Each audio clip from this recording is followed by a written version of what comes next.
भारत से दोस्ती के लिए ट्रंप ने बड़ा कदम उठाया है। भारत अमेरिका के बीच हो गई है $93 मिलियन की मेगा डील। बहुत बुरा है ये तो। मैं तो समझता हूँ किस किस्म का आदमी है ये भारत को मिलेगी जैवलिन एंटी टैंक मिसाइल और इसे लेकर देखिए डील जो है वो फाइनल हो चुकी है। तो कम से कम हमारे पास वेपन्स ऐसे होने चाहिए या पैसे ऐसे होने चाहिए जो हम वो हथियार खरीदें जो इंडिया से बेहतर हो।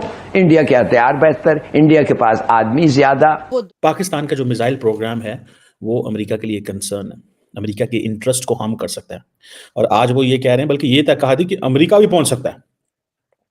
और आज आपको उन्होंने खुला खुला बता दिया कि वो कह रहे हैं कि हम मिसाइल मिल के बनाएंगे।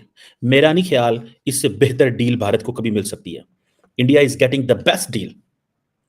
अभी भी अगर इंडिया चाइना का मुकाबला नहीं कर पाता, ठीक है जी, दैट्स अ सेपरेट क्वेश्चन। सो ये एक बहुत बड़ी डील है जो होने जा रही है, हो रही है। और ये जारी बात है, अभी जो सिचुएशन है उसमें जो इंपॉर्टेंट डेवलपमेंट है वो ये है कि जो उन्होंने बात की है ना, जो कि पाकिस्तान के लिए obviously is a source of concern. देखें, अमेरिकन ये कह रहे हैं कि इंडिया और अमेरिका मिसाइल टेक्नोलॉजी में कोऑपरेट करेंगे। इंडिया और अमेरिका कैसे इंगेज कर सकते हैं जब वो कह रहे हैं कि जी आप हमारे लिए खतरा हो। अब पाकिस्तान जारी बात है, अमेरिकन ठीक बताएगा ना, हम आपके लिए खतरा नहीं है। सो ये आपको परेशान होने की जरूरत नहीं है। सो पाकिस्तान क्लैरिफिकेशन दे रहा है, उधर टेक्नोलॉजी और हर चीज़ के जो दरवाजे हैं उन्होंने खोल दिए हैं। और आप सुनने में ये भी आ रहा है कि अमेरिका जो है वो कह रहे हैं कि जी हम we are taking necessary measures ले रहे हैं कि जो भी बैरियर्स थे इंडो यूएस न्यूक्लियर डील के अंदर उसको हम रिमूव कर दें। अब वो जिसे कहते हैं बार बार एक ही चीज़ को हम बोलते हैं, क्या वो करें। हमारे विजनरी जो लीडरशिप माजी में रही है, हमने जो बनाए तालिबान, हमने बनाए मुजाहिदीन, अमेरिका की मदद से, उन्होंने अमेरिका की मदद से एंटरप्रेन्योर्स बनाए। तो जो एंटरप्रेन्योर बनाएगा उसको एंटरप्रेन्योर वाली सोसाइटी मिलेगी, जो तालिबान बनाएगा उसको तालिबान वाली सोसाइटी मिलेगी। तो हम तो जिसे कहते हैं ना, खून से अपने खून से अपने बड़ों की गलतियां धो रहे हैं, खून से। हर रोज जब पाकिस्तान का फौजी शहीद होता है, हर रोज जो पाकिस्तान का पुलिस वाला शहीद होता है, हर रोज जब पाकिस्तान की सिविलियन पॉपुलेशन को ये जो हमारी गलतियां हैं माजी में लीडरशिप की, जब उनको हम देखते हैं तो हर रोज हम खून के आंसुओं से, खून से अपनी गलतियों को धो रहे हैं। इस चीज को ज़हन में रखिएगा, इस चीज को ज़हन में रखिएगा कि यही बात मैं कहता हूँ ना, एंटरप्रेन्योर्स बनाएंगे, एंटरप्रेन्योर्स बनाएंगे और दूसरे जो हैं वो दूसरे वो बनाएंगे। हमने मुजाहिदीन बनाए, उन्होंने ये कि अब हम कहाँ से और इस चीज़ को कैसे अंडरस्टैंड करें और क्या किसी को समझाएं, क्या करें और क्या ना करें। वेरी अनफॉर्चुनेट सर जी, ये बड़ी अनफॉर्चुनेट इज अबाउट इंडिया। ठीक है जी, ये कह रहे हैं कि it is about India, it is about China. यानी कि इंडिया से रिलेटेड तो इसलिए है ना कि वो कह रहे हैं कि इंडिया के बगैर तो हमने ताल्लुकात कहीं और चलाने नहीं है, ये तो सबसे इंपॉर्टेंट ताल्लुक है हमारे लिए। ठीक है, एक बात। दूसरी बात ये है कि चाइना के बारे में वो सोचते हैं, चाइना के बारे में वो प्लान करते हैं और चाइना के बारे में वो सारा टाइम सोचते रहते हैं। दोस्तों, स्वागत है आपका न्यूज़ नेटवर्क चैनल पे। दोस्तों, बताया जा रहा है कि भारत और अमेरिका की मिसाइल डील सक्सेसफुल हो गई और ये ऑफर ट्रंप ने खुद दिया है। और ट्रंप ने ये भी कहा है कि ये मेरे तरफ से मोदी जी को गिफ्ट। और ये सुनते ही पाकिस्तानियों के सीने में ऐसा दर्द उठा है, वो बौखला चुके हैं। उनके कह रहे हैं कि अगर मोदी और भारत को ये सब चीज़ मिल जाएगा तो हम कहाँ जाएंगे, हमारे पास ना कोई टेक्नोलॉजी मिसाइल है, हमारा पापा था अमेरिका वो भी हमसे दूर चला गया। उनके सीने में इतना दर्द है कि क्या बता सकते, कोई नहीं बता सकता। आप वो दोनों के बीच ये बातचीत हुई है कि ना सिर्फ ये कि दोनों कंट्रीज़ के बीच जो इंटेलिजेंस शेयरिंग है, जो कोऑपरेशन है, और स्पेसिफिकली अपनी कैपेबिलिटी दिखा दी है। अब भारत की राइज को रोक नहीं सकता, क्योंकि अभी तो सिर्फ एक मिसाइल है जो हमने दिखाई है, यानी कि 10 जगह पर एक ही टाइम पर वो टारगेट करती है। और एक जो मिसाइल है वो 10 डिफरेंट सिटीज को, हम एक सिटी की बात कर रहे हैं, मैं कहता हूँ 10 डिफरेंट सिटीज को भी हम अटैक कर सकते हैं एक टाइम पर, एक मिसाइल से। तो भारत का भी एक शोर मचा हुआ है, भारत की बात भी बार बार पाकिस्तान में की जा रही है और कहा जा रहा है कि जी भारत एक बार फिर अटैक करने वाला है। यही सुना कर जिसे कहते हैं ना कि हमारे कान पका दिए हैं। भाई आप अपने आप को ठीक करें, आप अपने जो प्रॉब्लम्स है उसको फेस करें। तो ख्याल था कि भाई हमारा दुश्मन तो भारत है और हमें तो यही बताया गया था कि अफगानिस्तान वाले तो हमारे दोस्त हैं और हमने तो उनकी हुकूमत बनाई है। लेकिन कैसी हुकूमत बनाई है कि वो सुबह शाम हमारे कान के नीचे दो लगा के जा रहे हैं और हम कुछ भी कर नहीं पा रहे।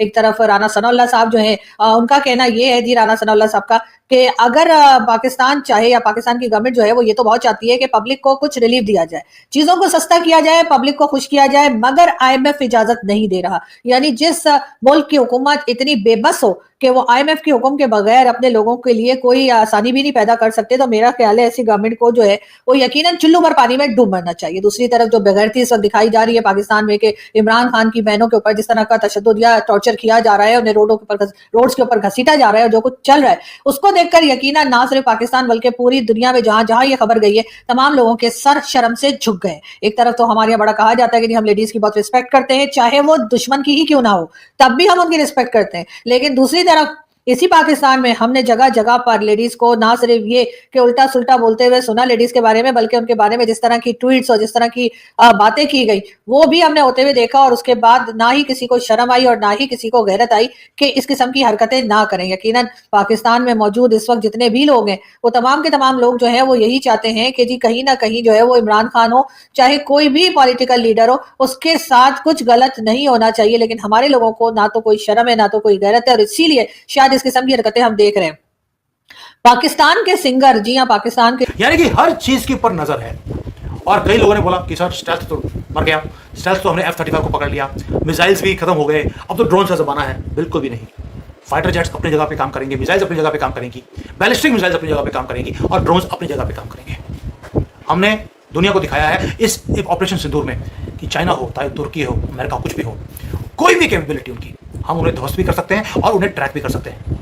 तो F-35 को ट्रैक किया हमने और उन्हें एक को भागने पे मजबूर कर दिया, दूसरे को नीचे लैंड करवाने पे मजबूर किया है। रहते हैं। लेकिन हम पाकिस्तान को इसकी कमजोरियां इसीलिए जताते रहते हैं ताकि पाकिस्तान उन चीजों में से निकले, पाकिस्तान भी आगे बढ़ सके, पाकिस्तान की इकोनॉमी भी ठीक हो, पाकिस्तान का पासपोर्ट की इज्जत हो, पाकिस्तान के लोगों को भिखारी ना पुकारा जाए, पाकिस्तान के लोग बाहर किसी भी कंट्री में भीख मांगते हुए ना दिखे, ना पकड़े जाए। लेकिन अनफॉर्चुनेटली ऐसे लोगों को जिन्होंने आवाज उठाई, जिन्होंने बात करने की कोशिश की, ना सिर्फ ये कि उन्हें बुरी तरीके से सोशल मीडिया पर ट्रोल किया गया, बल्कि उसके अलावा भी हर तरह की पाबंदी, जिसमें कि बैंक अकाउंट फ्रीज कर देना, नो फ्लाई लिस्ट में डाल देना, डराना, धमकाना, केसेस बनाना और इसी तरह की कई चीजें, सिवाय कुछ लोगों को मेरे ख्याल अभी तक इन्होंने अरेस्ट करके जेल में नहीं डाला या गोली नहीं मारी, बाकी तमाम ही चीजें जो हैं वो स्टेट इस वक्त आजमा चुकी है। लेकिन उसी के साथ साथ अगर हम इस वक्त देखें कि जिस तरह से अफगानिस्तान और भारत के बीच में टर्म्स बढ़ रहे हैं, यकीनन पाकिस्तान के लिए एक बहुत ज्यादा अलार्मिंग सिचुएशन है कि अगर आपने अपना रवैया यही रखा, आपने अपने करतूत यही रखे, तो यकीनन आप फिर कहीं भी जो है वो मुंह दिखाने काबिल नहीं रहेंगे और कहीं भी आप संभल नहीं पाएंगे। कुछ दिनों के लिए जरूर डोनाल्ड ट्रंप ने आपको गोद ले लिया है, डोनाल्ड ट्रंप आपकी तारीफ करते दिखाई दे रहे हैं, लेकिन डोनाल्ड ट्रंप को पाकिस्तान की ये तारीफें कितना अरसा करते रहेंगे और पाकिस्तान से क्या मिलेगा, इस तरफ भी पाकिस्तान को जरूर सोचना चाहिए। जैसे कहते हैं ना कि हमारे यहाँ तो हिंदुस्तान पाकिस्तान क्या तमाम जाते रहते हैं, लेकिन हम पाकिस्तान को इसकी कमजोरियां इसीलिए जताते रहते हैं ताकि पाकिस्तान उन चीजों में से निकले, पाकिस्तान भी आगे बढ़ सके, पाकिस्तान की इकोनॉमी भी ठीक हो, पाकिस्तान का पासपोर्ट की इज्जत हो, पाकिस्तान के लोगों को भिखारी ना पुकारा जाए, पाकिस्तान के लोग